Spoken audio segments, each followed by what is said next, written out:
Today I thought I would walk you through how to use the Defined Life Planner to plan your goals for the next 12 weeks, which is how long the Defined Life Planner is, plus a bonus 13th week for rest and recovery and to catch up on things you may not have finished. So in this video, I'm going to go through that process with you and show you how easy it is to plan with the Defined Life Planner. So here we have the Defined Life Planner. It's super simple. So we open it up and the first thing we're greeted with is the My Journey Planner page. And so here, we want to go through the process of identifying what defines me. And what I do on here is like, what defines me as a person? What are my values? What's my personal mission for being here? And so for me, hey, look, number one, I'm a good father. Number two, I'm a teacher for people like you that are learning through these videos. And I'm a business owner. I'm responsible to my customers. I'm responsible to employees. I'm responsible to the product to make sure that I'm putting it out there in the best way possible. Why we do these videos.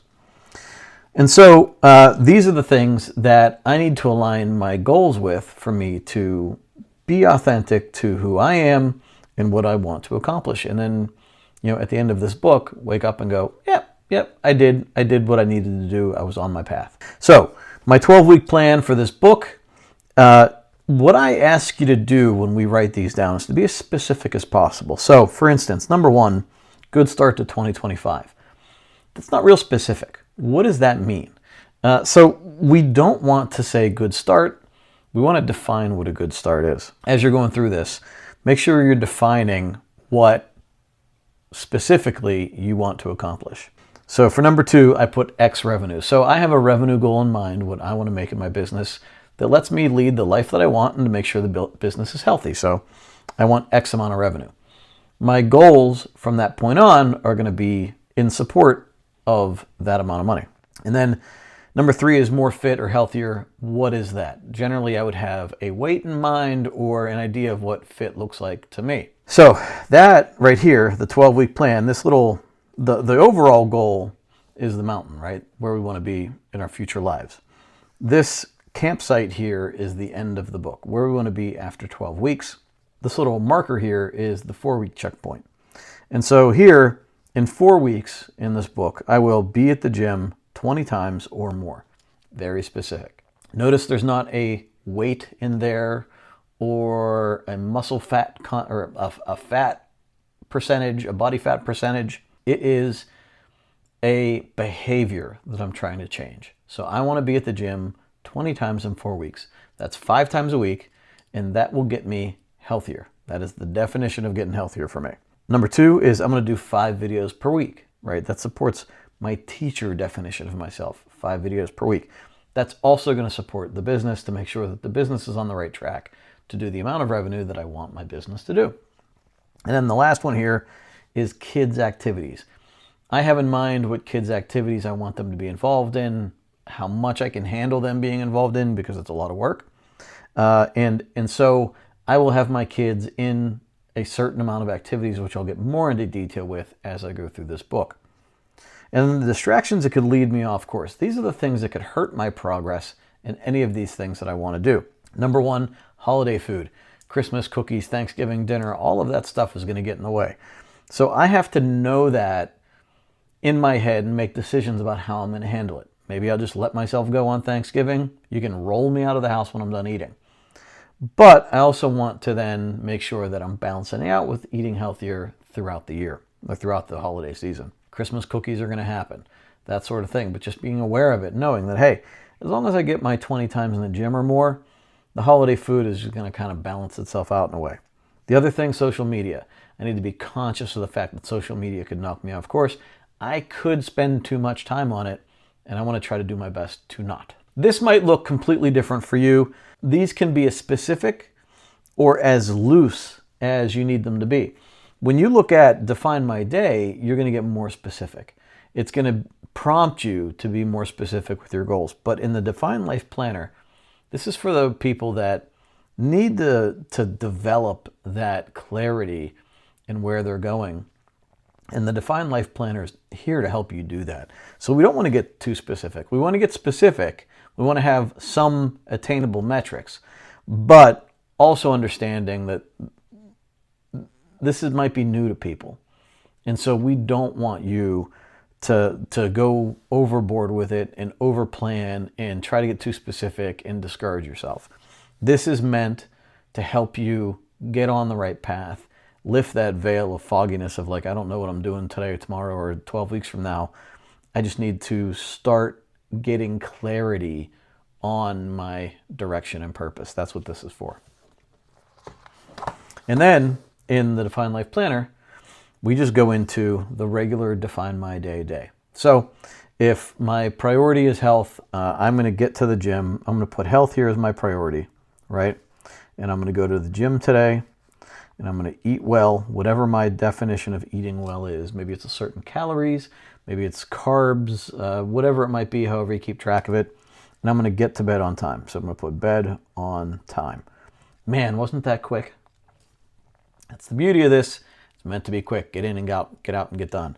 I can do one video. I can do one video today. I can plan it. I can shoot it, and I can edit it all in one day. So that's done. If I do these two things, I'm on a good path, man. And then for kids' activities,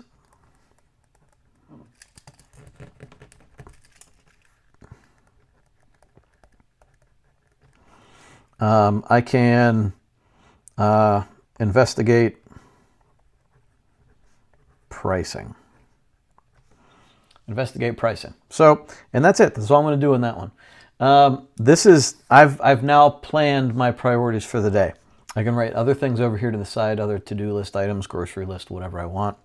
I appreciate here. What do I appreciate? I appreciate here my health and new opportunities. Now, when you're writing down an appreciation, you almost kind of want to picture it. Like when I say my health, I almost kind of picture myself waking up energetic, healthy, eating healthy food, going to the gym, and even seeing myself as an older person hanging out with my grandkids or spending time with my kids in a healthy way, running around in the yard, something like that.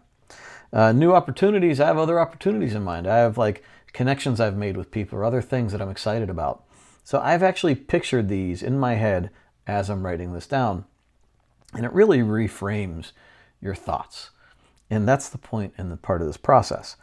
I will avoid too much screen time. I don't want to get caught on my phone too much, so I am going to be conscious of it. When I write this down, I'm more conscious of that time I've spent on my screens, and I avoid it just a little bit more. And then today I get to enjoy, we'll say, football with my kids. I get to watch football with my boys, right? That's an exciting thing for me. It's something I get to, that's an exciting part about being a father. I get to enjoy time with my boys. Today's theme is work and play. I work hard during the day.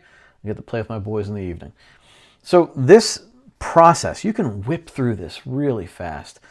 This process just is designed to help you align your daily focus on those goals that appeared on this page here. And just doing it over and over again helps you develop that mindful focus on what's important to you, and you start to understand where you lose time. And then if you want, you can start putting this stuff into your calendar. I have other videos where I show how I put it on my Mac calendar or on my phone, and I can time block. But the important thing with all of this stuff is to try to schedule your priorities as early in the day as possible. Those videos, if I shoot them in the morning, if something comes up, they're already done, and I already have them done, so there's no emergency that can get in the way. With my health, I know that if I get to the gym, the earlier I get to the gym, the more likely I am to get it done. I get discouraged, I'm tired. If I do it later in the day, something else comes up, and I have that propensity to say, I'll go tomorrow, right? So try to get your priorities on your schedule as early as possible. And then all you do is go through your week, and you can go through, plan all 7 days, even on the weekend. whether it's raking leaves or even spending focused time with the family. Or if you're going to a football game or if you're going to a sporting event, I will enjoy my time and not worry about anything else. I earned this. I will be having fun at this event. It's important too. And then at the end of the week, we have our review page here where we talk about what we're going to do for the next week, the main milestones we're going to accomplish this week, what I accomplished last week, so we can really take a minute to sit and think quickly about what we did and how it made us feel. And then the distractions that could lead me off course, we always want to keep these top of mind. These are the things that, okay, kind of got in the way, right? And then we start all over again. And this is just the repetition that we go through to help rewire our brain to become more efficient, to focus on the things that are really important to us, and to start understanding when we engage in things that take us away from these things that we say are our priorities. And then once you get into this rhythm, you can keep doing it. You can keep doing this process. I did this process for years. But once you develop a good rhythm and a good process for yourself, if you want to improve or level up a little bit, you can move on to Define My Day, where we add in a habit tracker so you can keep track of those important habits that you want to invest in your life, whether it's something as simple as brushing your teeth and flossing and things like that. But you can also do meditation, reading, exercise, all that stuff in your habit tracker. I even have spending time with my kids on my habit tracker. Like, did I, at the end of the day, when I'm checking this off, did I spend focused time or have a positive influence on my boys today? And I check off next to each one of their names, whether that actually happened or not. Sometimes it doesn't. And then I have to think to myself, how could I have done it better today? You also then have the journaling at the end of the day with Define My Day, where you take a little extra time to look back. Like, what did I do today? How did it make me feel? Where can I improve? And when you do that, you better understand this entire process. Where I spent my time, could I have done better? Am I on the right path? Am I moving toward my goals? When we do it, it takes it to the next level. You really start to understand yourself and maybe why you don't get certain things accomplished. Because remember, if you do something consistently every day, you will reach your goal. It's just a matter of time. Do you have the time? Do you want to invest the energy? You will get that goal. Just, how can you do it? And are you on the right path? That's what we're investigating with this process. So that's how you can use the Define Life Planner to get clarity on your goals and where you spend your time and energy, and how to develop focus on what's most important to you. So if it looks like something you're interested in, check out the Define Life Planner. It's available on our website at definemyday.com. Talk to you soon. Keep moving forward.